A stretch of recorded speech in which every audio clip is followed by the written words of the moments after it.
Hola, hola, compañeras y compañeras de derecho. Pues ya estamos aquí nuevamente con lo que viene siendo derecho penal, la rama de derecho que estudia los delitos, máxime que ahora, pues como usted lo sabe y constantemente vemos las noticias, de tiempo acá se han desatado y han existido una gran cantidad de delitos en todos los niveles: extorsiones, feminicidios, lo que viene siendo violaciones, lo que viene siendo narcotráfico, y paren de ustedes de contar.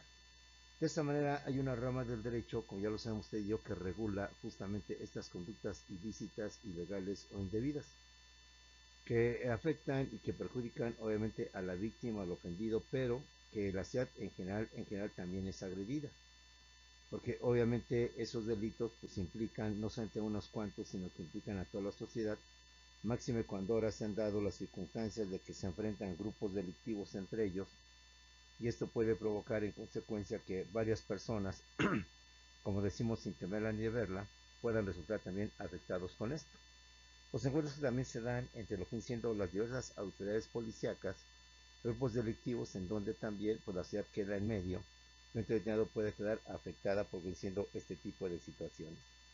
Sabemos que los delitos siempre han existido, no son recientes, que ahora se han desarrollado, se estén dando con más intensidad, ya es otra cosa. Y no es ajeno a ningún país, ahí lo tenemos con Estados Unidos. Supone el prototipo, el ejemplo de país civilizado, de país avanzado, de país tecnologizado, de país en todos los sentidos. Pues también ahí, aunque no hay grupos delictivos y al menos en ese país no se presentan situaciones como en las nuestras, pues vean que hay constantemente que hubo una balacera, que en un centro comercial, que en una escuela, que unos jóvenes que empezaron a disparar, nada más así por disparar, nada más por sentir, no sé, la satisfacción, el deseo, la intención de matar, se hacen ese tipo de actos. Quizás ahí no hay narcotráfico narcotraficantes como lo es el caso de México, aunque sí hay mucho consumo de drogas, mucho consumo de sustancias tóxicas. Quizás no se den los grupos criminales como aquí se dan, pero pues tienen ellos también un problema de delincuencia. Ese problema que de repente personas adultas, menores o jóvenes se pertrechan de armas especiales y empiezan nada más así, por querer, por disparar. Y pues lamentablemente quienes estén en ese momento sin imaginárselo, pues llegan a ser objeto de un crimen, de un asesinato, junto con pues, los demás intereses con quienes van acompañados. La Unión Europea, aunque también los índices delictivos son menores, pues no dejan también de existir, de darse. En la Unión Europea pues tenemos los grupos terroristas, lo que es Al Qaeda, lo que es el Estado Islámico, ISIS, quienes han pedido una lucha contra el occidente, y a través de los coches bombas o actos suicidas también se cometen constantemente este tipo de actos, como son los ataques al metro, no se olvide lo de España, etcétera, etcétera. En fin, el crimen, el delito está a flor de día constantemente en sus diversas manifestaciones, en sus diversas situaciones. Cuando se comete un delito, pues como abogados hay que estudiar exactamente qué tipo de delito fue el que se cometió, si es agravado, si no es agravado, si es culposo, en fin. Pero también, como verás, hay que tomar en cuenta que cuando se comete un delito no hay que ser tan fríos, no hay que verlo así nada más desde el punto de vista legal. Hay una conducta, hay una ley, en consecuencia hay un delito. Por tanto, también debe haber una pena o debe haber una medida de seguridad por esa relación. Hay un delito, hay una ley que lo tipifica como tal y por tanto que lo condena. Esa misma ley lo establece como tal y en consecuencia implica una sanción, implica una pena, etcétera, etcétera. Pero compañeros, no todos los delitos son dolosos, son con mala intención, no van con la intención o con el deseo simplemente de venganza, simplemente con símbolos de sed de sangre, de sed de valerse por sí mismo, sino que cuando se comete un delito son muchos los factores que hay que tomar en cuenta. Factores que el abogado o que el derecho no los ven, porque ellos nada más ven la conducta, el comportamiento. Aquí hay un muerto, por tanto hay un delito. Por tanto, busquemos al delincuente y una vez prisionero, apliquemos la ley y se acabó el asunto. Ver así el delito, ver así todo esto, pues sí es verlo de una forma muy fría, de una forma muy parcial y de una forma muy limitada. Miran desde el punto de vista del enfoque de lo que viene siendo el derecho. El delito tiene varias aristas, varios puntos de vista de cómo lo podemos ver, lo podemos contemplar. Y es aquí en donde el derecho resulta insuficiente o no es bastante, mejor dicho, para poder entender lo que es un delito. Hay delitos negligentes que no se tiene intención de cometerlos, que no es el deseo, de hecho la persona no tiene nada contra la persona a quien se mató, a quien se cometió el delito, pero por un descuido, por una negligencia, sería agredir. La escena típica, lo que le hemos escuchado nosotros en la televisión o leído en las noticias, de que un policía en su día de descanso, en su día franco, pues se le ocurre limpiar su arma, la desarma, la arregla, la limpia y la arma nuevamente. Y antes de estar haciendo este tipo de operación, sin mala fe, sale un disparo y casualmente, o desgraciadamente, mejor dicho, no casualmente, desgraciadamente, mata a un familiar, llámese esposa, llámese hijo. No había la intención, no había el deseo de hacerlo. Una negligencia, un descuido, lo que usted quiera, provocó tipo de delito. Entonces, juzgar a una persona que cometió este asesinato, a otra persona que con toda la intención, con toda la mala fe, espera a su víctima, la secuestra, y antes de secuestrar a la persona de una mujer, la ultraja, luego la asfixia o la mata en las peores condiciones, pues es obvio que también hay un delito, también hay un homicidio. Pero las circunstancias o las razones como si el delito pues cambian completamente, son diferentes completamente. En el primer caso no hubo la intención, no hubo la mala fe, es más, ni siquiera el propósito de hacerlo. Pero por alguna razón, por un descuido, se cometió. En el segundo al revés, toda la mala intención, el deseo de hacer un daño, de provocar una situación de pánico, de miedo a la víctima y al final la muerte, pues ya desde tiempo existía esa mentalidad o ese deseo. Entonces es aquí donde el abogado tiene que ser muy cuidadoso, muy atento y sobre todo, más que nada, apoyarse en otras ciencias, ¿sí? Apoyarse en otras ciencias. Quizás el abogado es experto, especialista, conocedor de las leyes y las leyes pues son frías. En ambos casos hay un delito, en ambos casos hay un homicidio.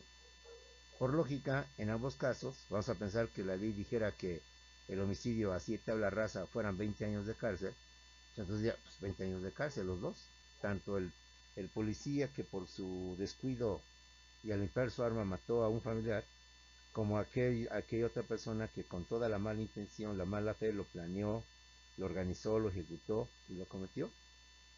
Entonces ver así el derecho, ver así las leyes, ver así esto, pues sí resulta demasiado frío, demasiado drástico. Y un abogado tiene que tener el apoyo de otras ciencias, de otros peritos, de otros especialistas, no necesariamente en el derecho, pero sí en situaciones de huellas digitales, en situaciones de conductas, de comportamientos, de anomalías, de trastornos mentales, para en consecuencia poder mejor defender el caso o poder mejor atacar lo que es el caso y por tanto evitar que este asesino salga libre por la situación de que no se supo tener las pruebas suficientes de apoyo para llevar. Al final, es un artículo, son incisos, son fracciones, son párrafos en los cuales te fundamentas, en los cuales dice al juez que se cometió el delito, el homicidio, pero como estamos viendo, son casos diferentes.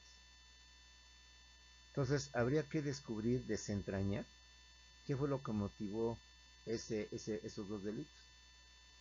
Uno fue circunstancial, fue este accidente, fue sin querer, el otro fue con toda la mala intención. Pero entonces hay que acreditar que el primer caso, pues fue eso, fue un mero accidente, fue algo imprudencial. Y el segundo caso, pues fue un delito con todo el dolo, con toda la mala fe, con toda la mala intención. Entonces, ¿cómo lo vamos a comprobar? ¿Cómo lo vamos a demostrar? Pues con el apoyo de la psicología criminal, con el apoyo de la dactiloscopía criminal y con otro tipo de ciencias que van a poner sus conocimientos, su experiencia, sus saberes al servicio del abogado.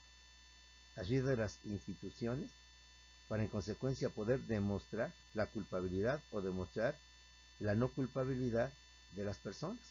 Porque es obvio que el delincuente, así sea el más fuerte de los delincuentes, pues nunca va a declararlo abierto y decir, sí, yo soy culpable, sí, yo cometí. Vimos el juicio del Chapo Guzmán, y el Chapo Guzmán pues negaba todos los hechos, es obvio. O sea, yo no voy a reconocer y aceptar que cometí ese delito, que cometí eso, al contrario, voy a decir que no es cierto.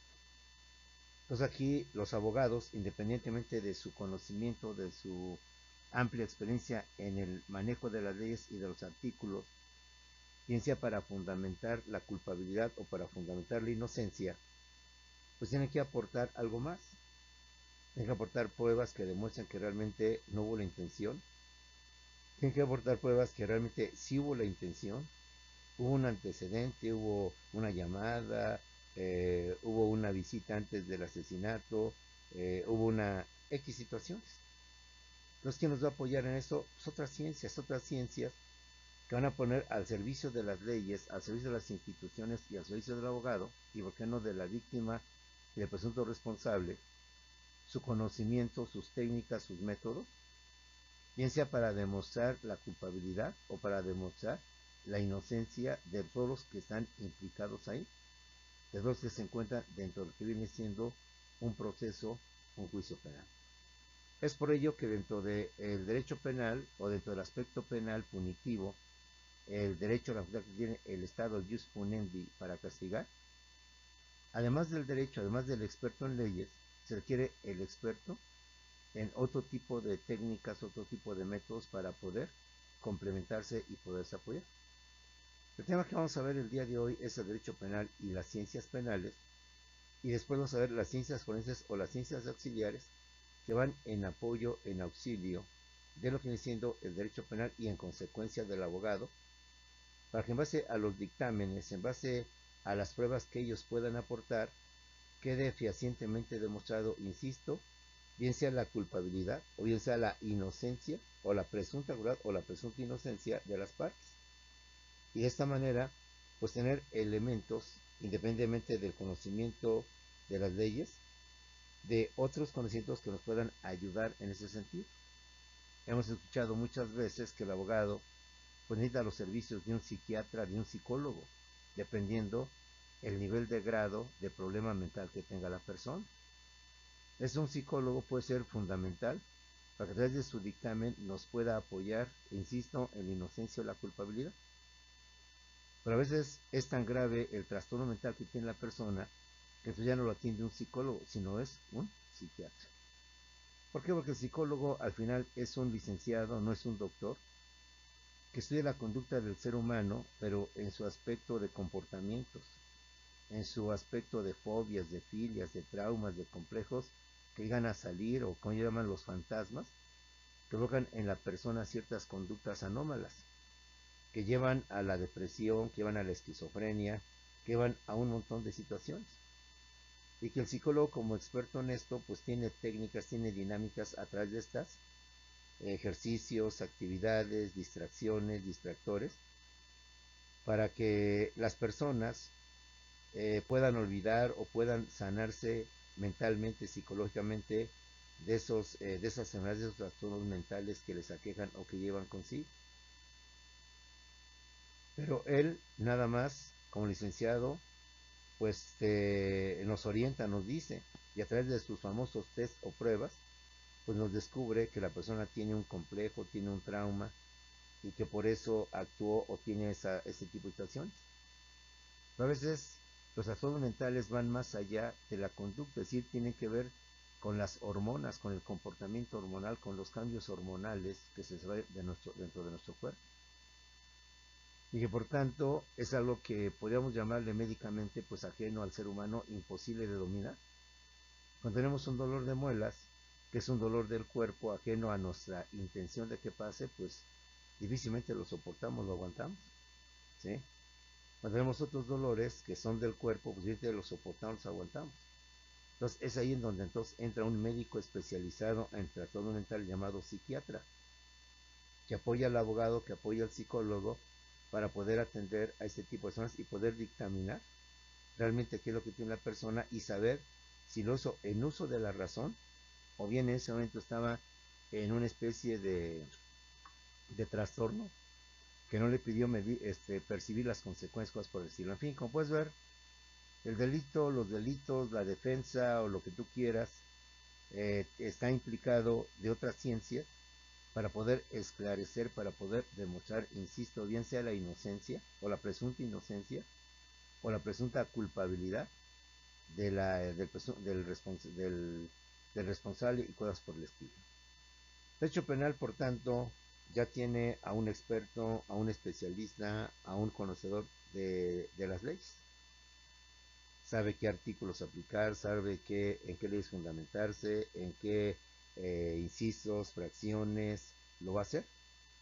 Pero, reiteramos, requiere también del apoyo de otras ciencias, de otros conocimientos, para reforzar esa defensa, o bien sea para reforzar esa acción en contra del presunto responsable. Entonces ahora iniciamos nuestra clase, nuestra materia, ¿está bien? Con el derecho penal y las ciencias penales, y la segunda parte, el derecho penal y las ciencias forenses o las ciencias auxiliares, compañeros. Derecho penal y las ciencias penales. El delito y los delincuentes no deben de verse como un mero aspecto que solo incumbe al derecho penal, que es propio, que es exclusivo del derecho penal y que es propio y exclusivo de los abogados. De forma fría, que consiste en establecer la conducta del ser humano con la adecuación que establece el Código Penal, sino también el abogado debe de entender las causas, los motivos bajo los cuales se cometió el ilícito, para apoyarse en las ciencias penales y en las ciencias auxiliares, con el fin de llevar o bien sea una mejor defensa, o bien sea una mejor acusación del presunto responsable o de la víctima. Insisto, todos son expertos en leyes, en manejo del Código Penal Federal, del Estado de México, de la Ciudad de México, de cualquier entidad federativa. En el Código de Procedimientos Nacionales, el Código Nacional de Procedimientos Penales, es experto. Pero no podemos ver el delito y el delincuente desde el punto de vista o desde la óptica meramente de la ley y del derecho. Si yo lo viera así, pues sí, mató, hay un homicidio, por tanto hay un delito. Sí, mató, hay un homicidio, por tanto hay un delito. Sí, mató, pues, por tanto hay un delito. Sí, mató, hay un cuerpo, por tanto es un delito. Pero hay que ir más allá. ¿Qué es lo que motivó ese asesinato, esa extorsión, ese robo, etcétera, etcétera? Bien sea para la mejor defensa de tu cliente, o bien sea para la mejor acusación, y por tanto puedes defender a tu cliente. El delito de los delincuentes no debe verse como un aspecto que solo incumbe al derecho penal y a los abogados de forma exclusiva, de forma única, de forma fría. Entonces, en establecer la conducta del ser humano con la adecuación que establece el Código Penal, para decir, por tanto, que aquí hay homicidio, que aquí hay una extorsión, que aquí hay un despojo, que aquí hay un asalto, que aquí hay una violación, que aquí hay un acoso o un abuso sexual, ¿sí? Sino que debemos de entender cuáles fueron las causas o los motivos bajo los cuales se cometió el ilícito. Y para tal efecto, el abogado, así como los jueces y demás, se van a apoyar en las llamadas ciencias penales y en las llamadas ciencias auxiliares, con el fin de tener una mejor visión, un mejor entendimiento, un mejor contexto de lo que fue ese delito. Y en consecuencia, dependiendo del lado que tú te encuentres, en base a estas ciencias, a sus dictámenes, a lo que vienen siendo sus resultados, podemos llevar a cabo una mejor defensa o una mejor acusación, bien sea del presunto responsable o bien sea de lo que viene siendo la víctima, compañeros. Hay que entender de esa manera el delito y el derecho penal. Las ciencias penales son el conjunto de diferentes disciplinas científicas de investigación, fundamentales en el juicio penal, que estudian el delito, al delincuente, las penas y medidas de seguridad, las que nos van a apoyar y nos van a permitir conocer las causas, los efectos y las consecuencias de los delitos. ¿Qué son las ciencias penales? Repetimos, es el conjunto de disciplinas científicas, y nada de meras suposiciones. Son disciplinas científicas de investigación, fundamentales o que son básicas en el juicio penal, que estudian, al igual que el derecho penal, al delito, al delincuente, a las penas y medidas de seguridad.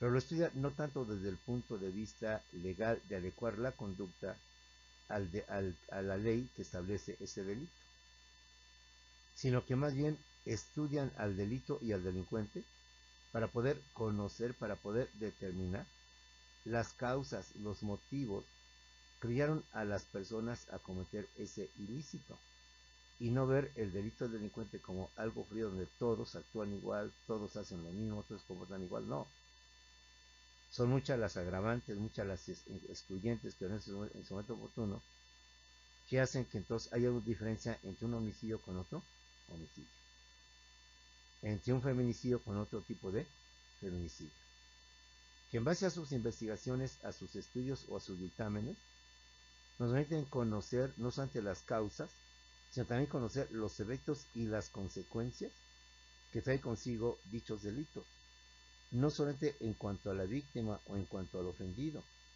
sino en cuanto a toda la sociedad. Como se dice, cometer un delito se agravia no solamente a la víctima, no solamente al ofendido. Cometer un delito o llevar a cabo un delito significa agraviar a toda la sociedad en general.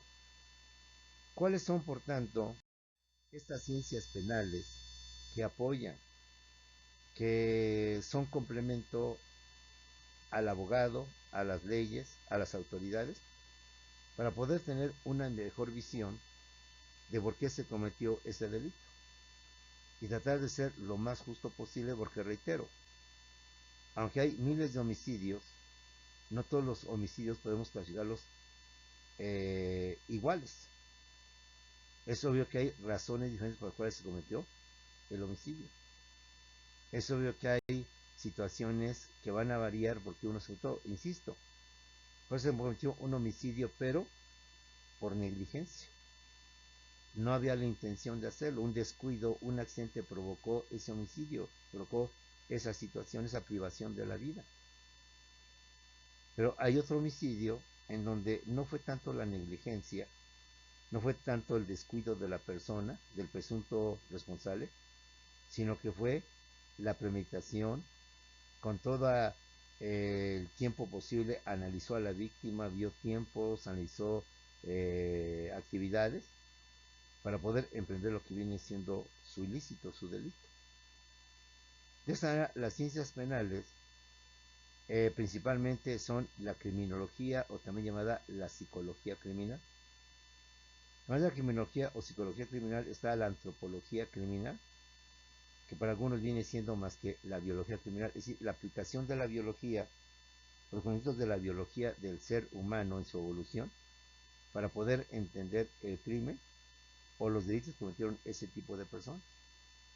Está la sociología criminal, la endocrinología criminal, que viene a complementar lo que vendría siendo la biología criminal o lo que es la antropología criminal. Y también se encuentra la estadística criminal.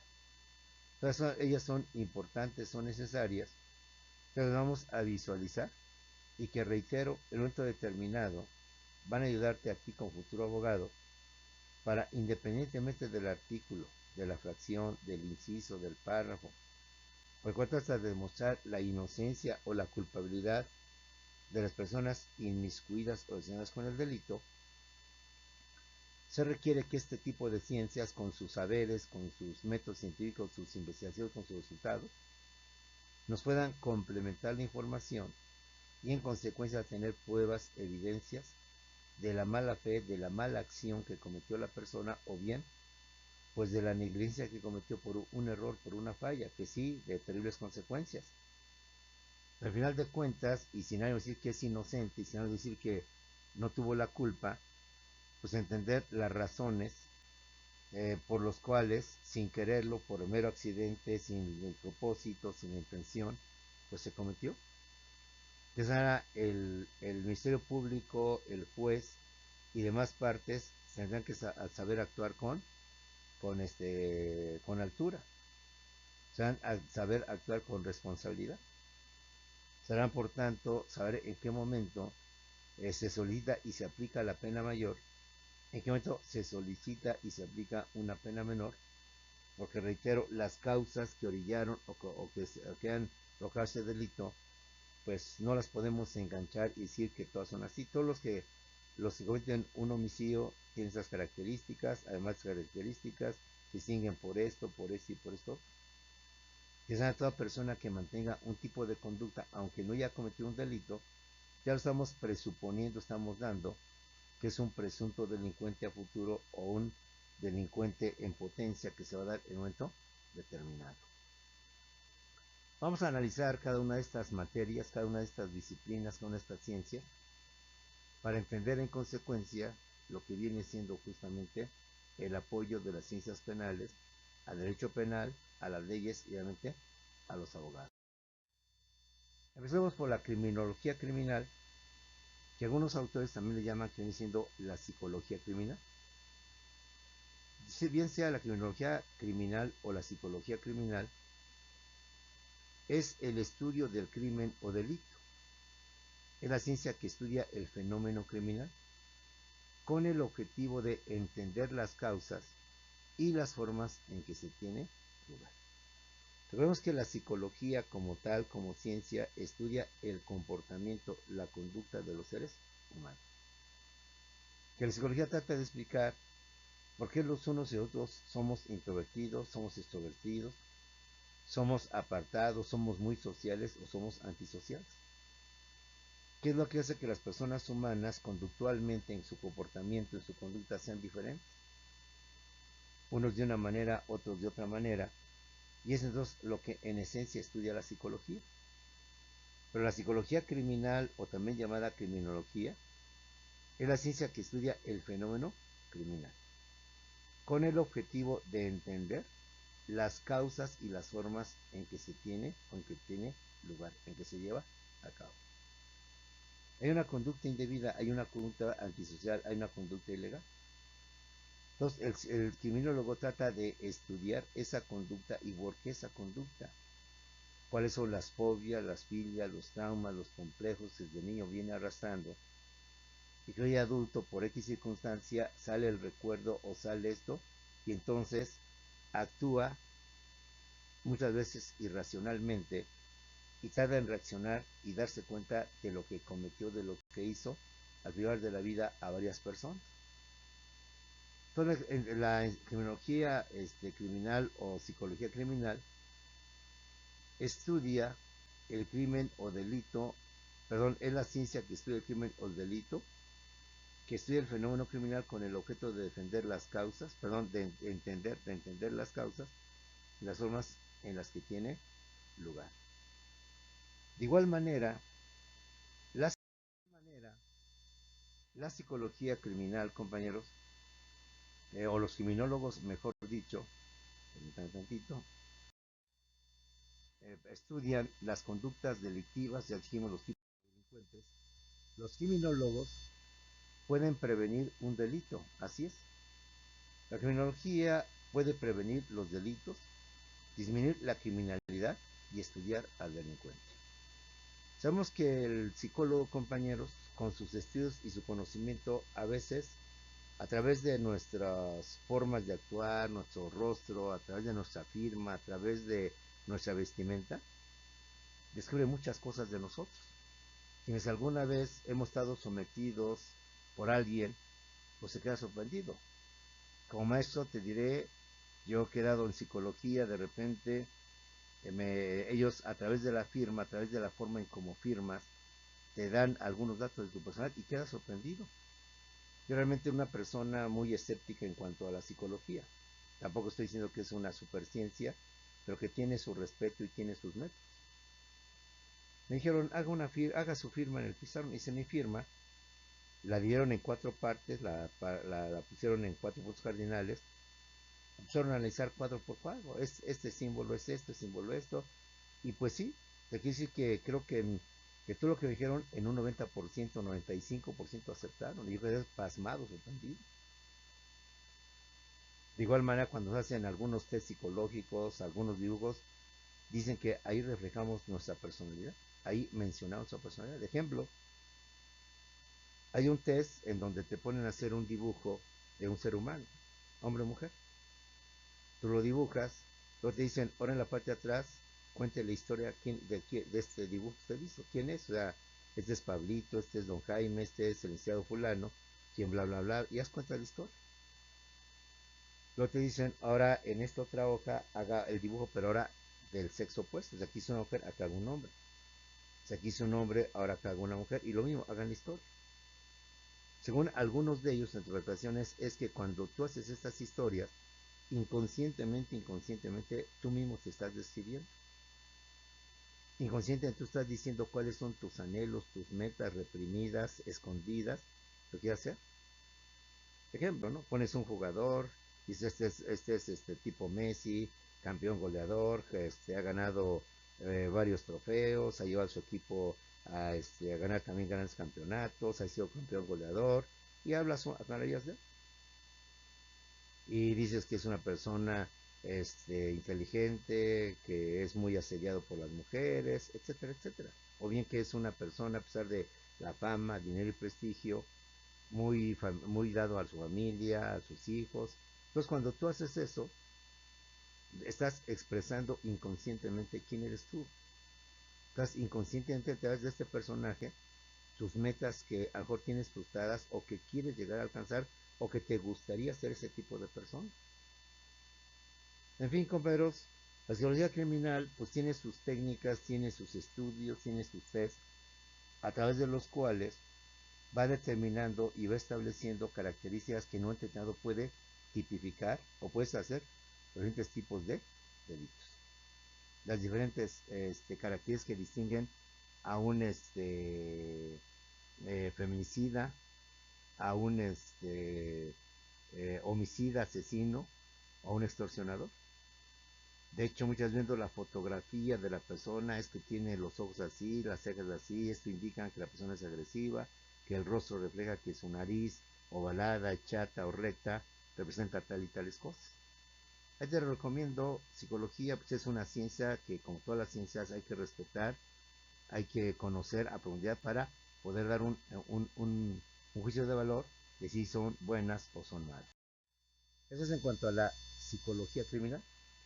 Está también la antropología criminal o también conocida como la biología criminal.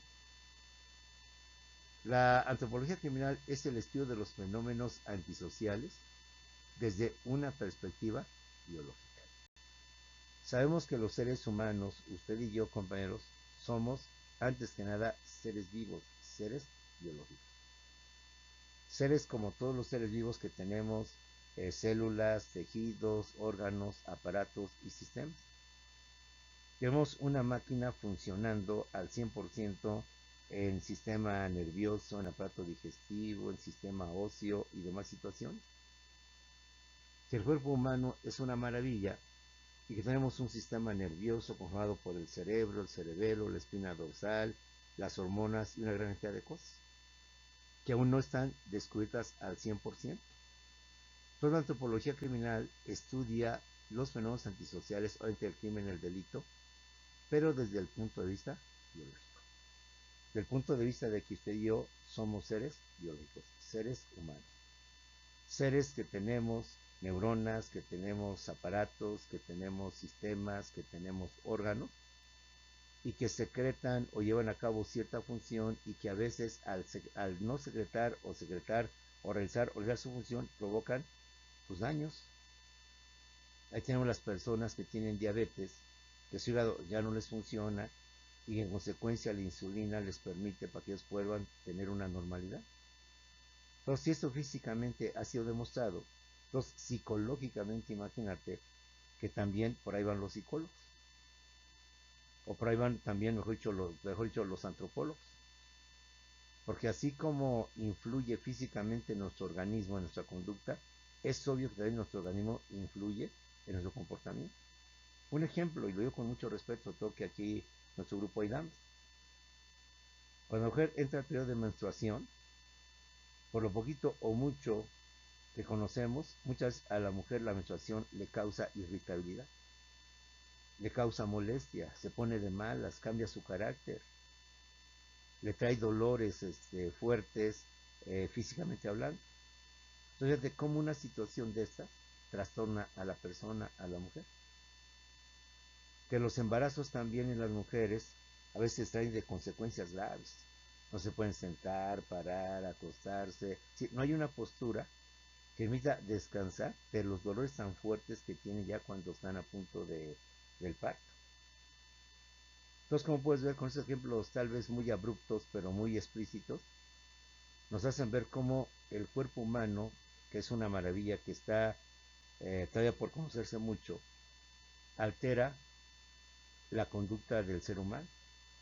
Entonces, esto es lo que trata de hacer justamente la antropología criminal. Estudiar los fenómenos antisociales de una perspectiva biológica.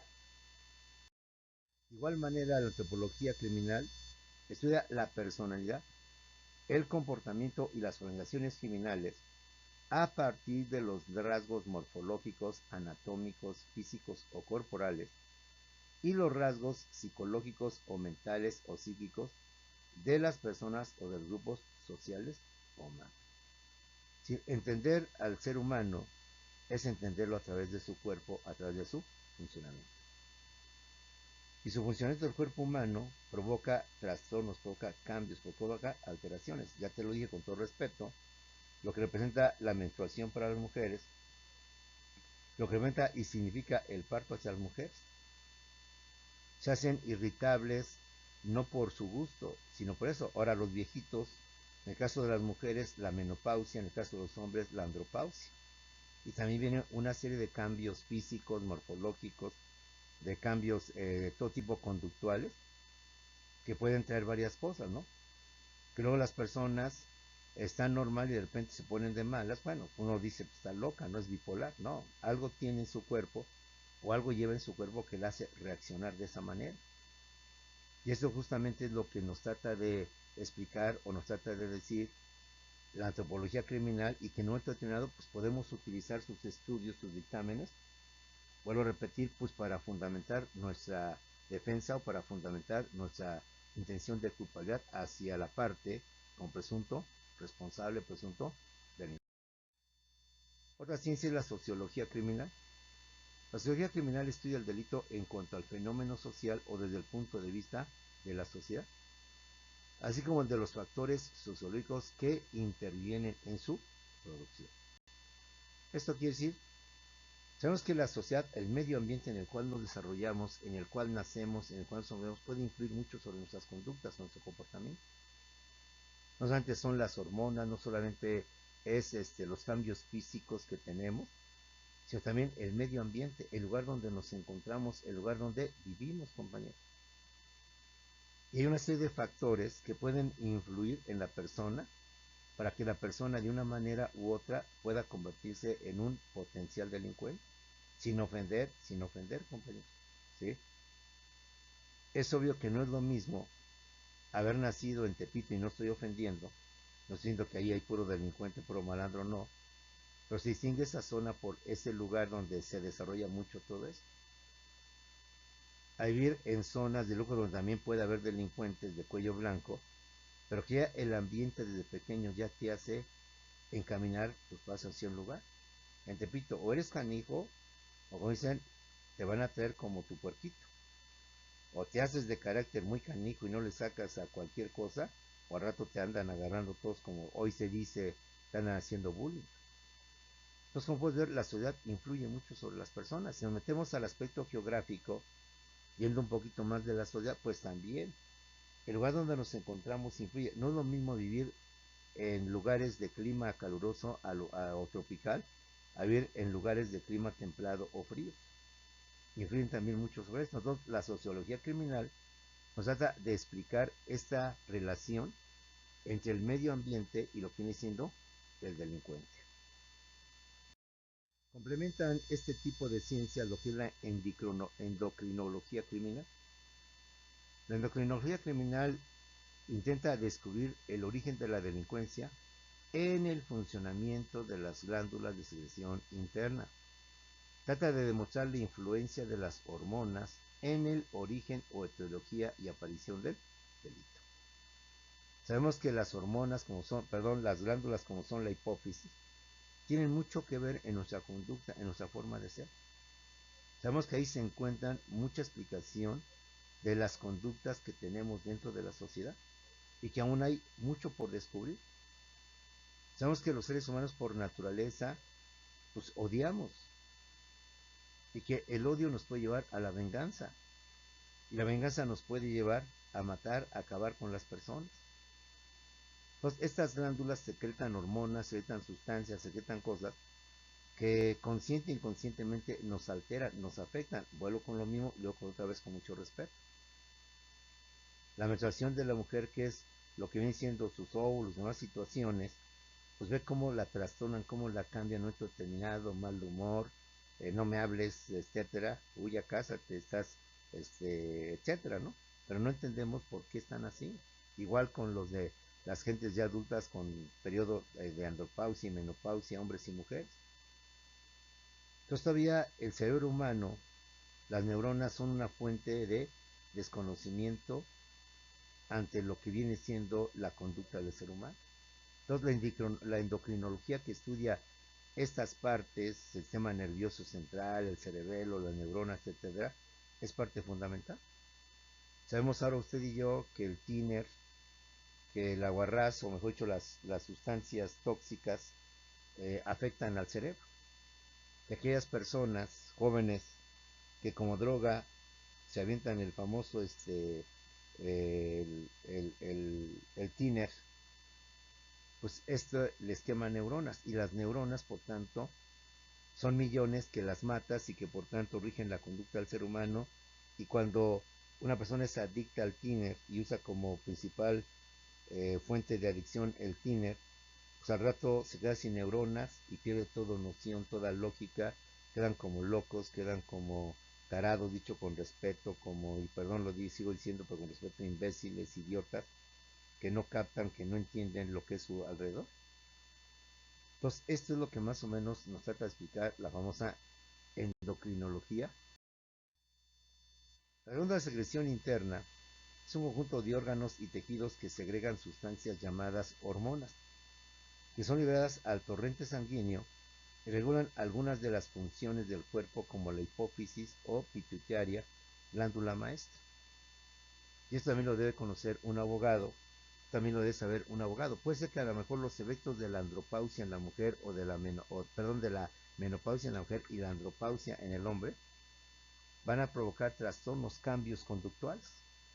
Entonces, un abogado tiene que estar consciente para poder defender o para poder acusar a lo que viene siendo el presunto responsable o la víctima de un. Por último, tenemos la estadística criminal. La estadística criminal es el estudio al aspecto numérico o matemático, la aplicación de las matemáticas al delito, con el propósito de entender aspectos criminales, detallar los delitos cometidos por lugar, los hechos y modalidades. Es obvio, importante y más ahorita en este sexenio del profesorado, que nos dan, y también los medios de comunicación, una estadística: cuántos crímenes por día, cuántos crímenes al mes, cuántos crímenes al año, cuántos feminicidios se han cometido, y esta estadística nos permite ir viendo el comportamiento criminal, el comportamiento de la conducta, donde hay mayor número de delitos de narcotráfico, donde hay mayor delitos de feminicidio. Estas estadísticas, por tanto, nos permiten visualizar y conocer un poco más del delito y de los delincuentes al tener datos, números que nos permitan porcentajes, permitan datos para poder determinar el nivel o la comisión de los delitos. Los jóvenes, con esto terminamos nuestra primera clase. Nos vemos en unos cuantos segundos con la segunda clase sobre derecho penal y las ciencias que lo apoyan, que lo auxilian, al abogado, obviamente a las leyes, para poder mejor entender el delito, el delincuente, lo cual no sí que lo vamos a justificar o perdonar, pero sí entender causas, motivos, consecuencias que inducen a una persona a cometer este tipo de conductas y que influye la sociedad, influye nuestro cuerpo hormonal y un montón de factores que nos van delimitando y conociendo un poquito más este tipo de conductas ilegales o ilícitas. Nos vemos en unos segundos en la siguiente clase.